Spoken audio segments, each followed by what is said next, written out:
நேற்று நம்முடைய மத்திய தணிக்கை ஆணையம் அதனுடைய தணிக்கை அதிகாரி 2021-22 உட்பட்ட 2017-18 2021-22 உட்பட்ட தணிக்கையை மக்கள் மன்றத்தில் பத்திரிகையாளர் சந்திப்பு மூலமாக வச்சிருக்கிறாங்க.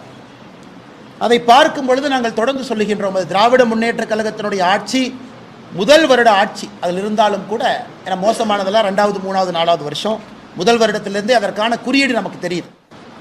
இன்னைக்கு எந்த அளவுக்கு தமிழகம் குறிப்பாக பின்னோக்கி சென்று கொண்டிருக்கிறது என்பது அந்த தணிக்கை ஆணையத்தினுடைய ஆய்வறிக்கையை பார்க்கும் பொழுது நமக்கு தெரியுது. தமிழ்நாட்டில் இருக்கக்கூடிய ஸ்டேட் பப்ளிக் செக்டர் யூனிட், மாநில அரசு சார்ந்திருக்கக்கூடிய நிறுவனங்கள் மொத்தமாக 68, அதில் 34 நிறுவனங்கள் மொத்தமாக 1648 கோடி ரூபாய் லாபம் சம்பாதிச்சிருக்கிறாங்க. 30 நிறுவனங்கள் மொத்தமாக 22,000 கோடி நஷ்டம் சம்பாதிச்சிருக்கிறாங்க. 31 நிறுவனத்திற்கு பேப்பர் வேல்யூ, அதாவது அந்த நிறுவனத்திற்கு வேல்யூவே இல்லை, அதை அப்படியே தூக்கி நீங்கள் குப்பையில் போட்டுடலாம், வேல்யூலெஸ் நிறுவனமாக இருக்கு.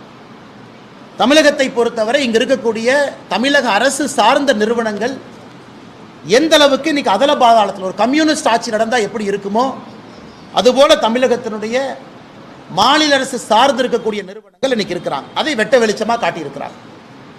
இரண்டாவது, தமிழகத்தினுடைய டிரான்ஸ்போர்ட் கார்பரேஷன், குறிப்பாக நம்முடைய பஸ்ஸஸ் எல்லாம் சேர்ந்தது.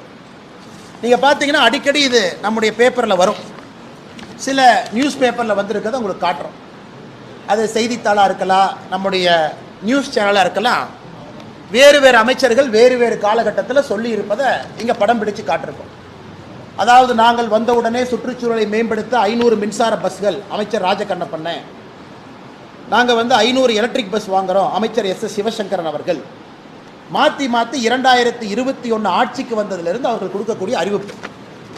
ஆனால் இன்னைக்கு இந்த ஆய்வறிக்கையை பார்க்கும் பொழுது தமிழகத்தில் மொத்தமாக டிரான்ஸ்போர்ட் கார்பரேஷனுடைய லாஸை பார்த்தீங்கன்னா அது 2021-22 முடியும் பொழுது 21,000 கோடி ரூபாய்.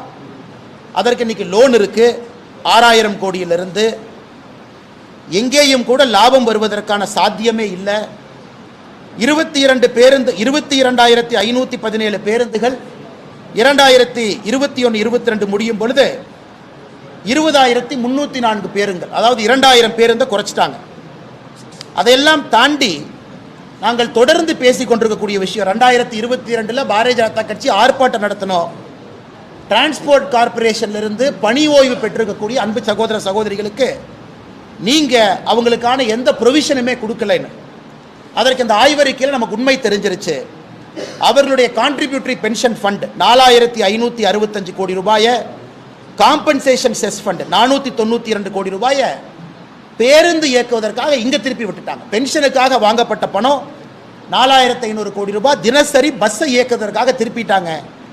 பென்ஷன் கொடுப்பதற்கான பணம் கூட இல்லை.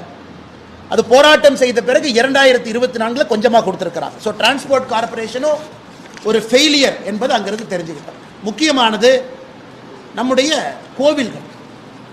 தொடர்ந்து தமிழக அரசு செய்யக்கூடிய ஒரு ஏமாற்று வேலை, தமிழகத்தில் இருக்கக்கூடிய எந்த கோவிலும் கூட சிஏஜி ஆடிட், அதற்கு நாங்கள் அந்த டீட்டெயில்ஸ் கொடுக்க மாட்டோம். மெட்ராஸ் ஹைகோர்ட் ஜஸ்டிஸ் மகாதேவன் ஆதிகேசவன் அவங்களுடைய பெஞ்சில் ஜூன் 8ஆம் தேதி 2023 ஒரு தீர்ப்பு கொடுத்துருக்குறாங்க. தமிழ்நாட்டில் இருக்கக்கூடிய ஹெச்ஆர்என்சி எல்லா கோவில்களும் கூட தணிக்கைக்கு உட்படுத்தப்பட வேண்டும். எப்படி பணம் வருது, எப்படி செலவாதுன்னு மக்கள் பார்க்கணும். அதனால் நீதிமன்றம் கொடுத்த தீர்ப்புக்கு எதிராக தமிழக அரசு ஹெச்ஆர்என்சி டிபார்ட்மெண்ட் சம்பந்தப்பட்ட எந்த கணக்கு வழக்கும் சிஏஜி அமைப்புக்கு கொடுக்கல. இதை வன்மையாக நாங்கள் கண்டிப்பது மட்டுமில்லாமல், எதற்காக தமிழகத்தில் ஹெச்ஆர்என்சி அமைப்பு இருக்கக்கூடாது என்பதற்கு இதுவும் ஒரு உதாரணம் என்பதை உங்களிடம் சொல்லிக்கொள்ள நாங்கள் கடமைப்பட்டிருக்கின்றோம். 4 லட்சம் ஏக்கருக்கு மேலே ஹெச்ஆர்என்சி நிர்வாகத்தில் இருக்கு, 1000 கோவில்கள் இருக்கு, வருமானம் வருது. அதனால் தமிழகத்தில் இருக்கக்கூடிய ஒரு குடிமகனுக்கும் தெரிய வேண்டிய விஷயம், எப்படி பணம் வருது, எப்படி பணம் செலவாது. இதை மாண்புமிகு உயர்நீதிமன்றம் கொடுத்திருக்கக்கூடிய தீர்ப்புக்கு எதிராக தமிழக அரசினுடைய நடவடிக்கை இருக்கு. இதற்காக பாரதிய ஜனதா கட்சி மாண்புமிகு நீதிமன்றத்தில், உயர்நீதிமன்றத்தில் contempt of court Bharatiya Janata கட்சி தமிழக அரசின் மீது நாங்கள் ஃபைல் பண்ண போகிறோம். குறிப்பாக HRNC-யினுடைய ரெக்கார்ட்ஸ் எதுவுமே கொடுக்காம அலக்கழித்து அதை ரிப்போர்ட்டில் காமிச்சிருக்கிறாங்க. நாங்கள் செக்ரட்டரியை பார்த்தோம், சீஃப் செக்ரட்டரியை 3 முறை முறையிட்டோம், எங்கேயும் கூட எங்களுக்கு எதுவும் கிடைக்கல. அதையெல்லாம் தாண்டி இன்னும் நம்ம ஃபினான்ஸ் எல்லாம் பார்க்கும் பொழுது அதல பாதாளத்தில் தமிழகத்தினுடைய அரசு இயந்திரம் செயல்பட்டு கொண்டிருக்கிறது என்பதை இந்த தணிக்கை உறுதி செஞ்சு. ஏன்னா அடுத்த தணிக்கை வர்றதுக்கு இன்னும் 4 வருஷம் ஆகும். 4 வருஷம் கழித்து இன்னொரு பத்திரிகையாளர் சந்திப்பில் பேசுவதை விட இப்பொழுதே தமிழக அரசு விழித்துக் கொள்ள வேண்டும். சும்மா ஏதோ ஒரு இண்டிகேட்டர் 2 இண்டிகேட்டர் உயர்ந்திருக்குது அப்படிங்கிறத திரும்ப திரும்ப பேசுகிறாங்க. ஒரு இண்டிகேட்டர் நல்லா இருக்குன்னா 99 இண்டிகேட்டர் மோசமாக இருக்குது.